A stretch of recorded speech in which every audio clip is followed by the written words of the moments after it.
तर या क्वेश्चनमध्ये आपल्याला करंट आय फाइंड करायचा आहे. Current I in the circuit given below. तर आपल्याला या ठिकाणी सर्किट दिलेले आहे. तर या सर्किटमध्ये हा जो करंट आहे 2 एम्पियर ए जंक्शन लेतोय आणि वरून पण 2 एम्पियर ए जंक्शन लेतोय. हे दोन्ही या ए बी ब्रांचमधून करंट पास होणार. ओके. त्यानंतर वरती 1 एम्पियर इतका करंट चाललेला आहे. खाली आपल्या 2 ब्रांच दिलेला आहे. इथं आय करंट चाललेला आहे, वरती 1.3 एम्पियर. तर आय करंट किती असणार ते आपल्याला या ठिकाणी फाइंड करायचं. याच्या 4 ऑप्शनपैकी पहिले जो ऑप्शन आहे ए ते आहे 1.7 एम्पियर, बी ऑप्शन आहे 3.7 एम्पियर, सी ऑप्शन आहे 1.3 एम्पियर आणि लास्ट डी ऑप्शन आहे 1 एम्पियर. तर या 4 ऑप्शनपैकी या क्वेश्चनचा करेक्ट आन्सर काय असणार आहे. चला आता आपण याला सॉल्व्ह करूया आणि मग डिसाईड करूया. तर या क्वेश्चनमध्ये आपल्याला करंट आय फाइंड करायचा आहे. त्यासाठी आपल्याला एक सर्किट पण दिलेले आहे. तर ती सर्किट आपण या ठिकाणी ड्रॉ करू. तर या ठिकाणी आपल्याला 2 ब्रांचेस दिलेले आहे. तर या दोन्ही ब्रांचमधून जो करंट येतोय तो आहे 2 एम्पियर आणि खालून पण किती येतोय 2 एम्पियर एवढा करंट येतोय. त्यानंतर एक स्ट्रेट ब्रांच दिलेली आहे तुम्हाला. तिथून वरच्या साईडला जो करंट दिलेला आहे जो जातोय तो किती दिला तर 1 एम्पियर इतका करंट चाललेला आहे. त्यानंतर खाली एक ब्रांच दिलेला आहे, त्याच्यातून करंट तर दिलेलं नाही पण त्याची डायरेक्शन इकडेच असेल. ओके. नंतर एक करंट चाललेला आहे इकडे, आय इतका करंट चालला आहे आणि त्याला अजून एक ब्रांच कनेक्ट केलेला आहे. त्याच्यातून जो करंट जाणार आहे तो दिलेला आहे 1.3 एम्पियर इतका करंट दिलेला आहे. ओके. तर या सर्किटमध्ये हा जो करंट आय आहे हा किती असणार ते आपल्याला फाइंड करायचा. या ठिकाणी या जंक्शनला नाव दिलेलं त्याने ए, या जंक्शनला बी नाव दिलेलं आहे आणि या जंक्शनला नाव नाही दिलंय पण आपण त्याला सी कन्सिडर करू. ठीक आहे. मग आपण या ठिकाणी काय यूज करणार, KCL या ठिकाणी यूज करणार. किर्चॉफ्स करंट लॉ या ठिकाणी आपण काय करणार तर यूज करणार. ठीक आहे. मग सर्वात पहिले तर आपण जंक्शन कुठे घेऊ, ए ला घेऊ. At junction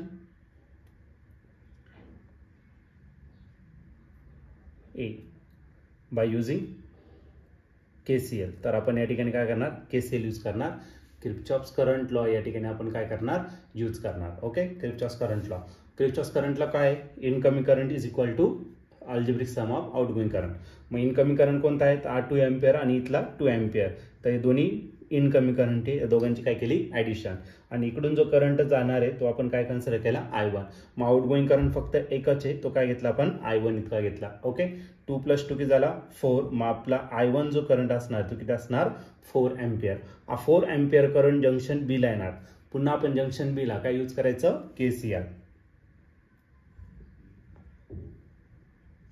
at junction B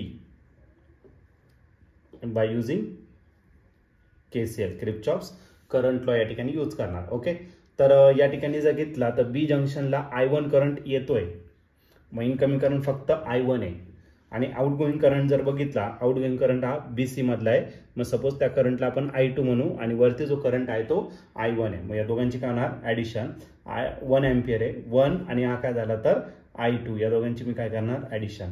I1 आपण फाइंड केलेला, I1 किती आहे 4 एम्पियर. तर तो करंट आपण या ठिकाणी पुट करणार. हा झाला 4 ampere is equal to 1 plus काय झाला I2. ओके. प्लस I1 आहे प्लस 1 आहे, इकडे काय करा मायनस. मग I2 जो असेल तो भेटेल 4 - 1 म्हणजेच आपला किती तर 3 एम्पियर. मग हा जो I2 करंट आहे हा किती भेटला आपल्याला 3 एम्पियर आणि I1 जो करंट आहे तो भेटला आपल्याला 4 एम्पियर. आता आपण या ठिकाणी यूज करणार जंक्शन सी चा यूज या ठिकाणी करणार. At junction C by using KCL. तर जंक्शन सी ला पण आपण KCL चा यूज करणार. मग इनकमिंग करंट कोणता आहे, तर इनकमिंग करंट आहे I2 एकच आहे आणि आउटगोइंग करंट जर घेतला I आणि किती 1.3. मग I प्लस काय झाला 1.3. ओके. तर I2 ची व्हॅल्यू आपण फाइंड केली ती किती आहे तर 3. I आपल्याला फाइंड करायचा हा झाला 1.3. हा 1.3 इकडे प्लस इकडे काय करा मायनस. मग I जो असणार तो किती भेटेल 3 - 1.3 आणि या दोघांची जर सबट्रॅक्शन केलं तर इथे 0 0 - 3 किती झाला 7. इथं झाला 2 2 - 1 किती 1. 1.7 एम्पियर एवढा का असणार तर तुमचा करंट आय फ्लो होणार आहे. तर या ठिकाणी आपण ऑप्शन जर बघितलं तर ऑप्शन नंबर ए जो आहे तो या ठिकाणी आपला करेक्टली मॅच होतोय. मग या क्वेश्चनचं जे फायनल आन्सर असणार ते ऑप्शन ए आणि ऑप्शन ए म्हणजे काय current I is equal to 1.7 ampere. Option A त्याचा करेक्ट आन्सर आहे.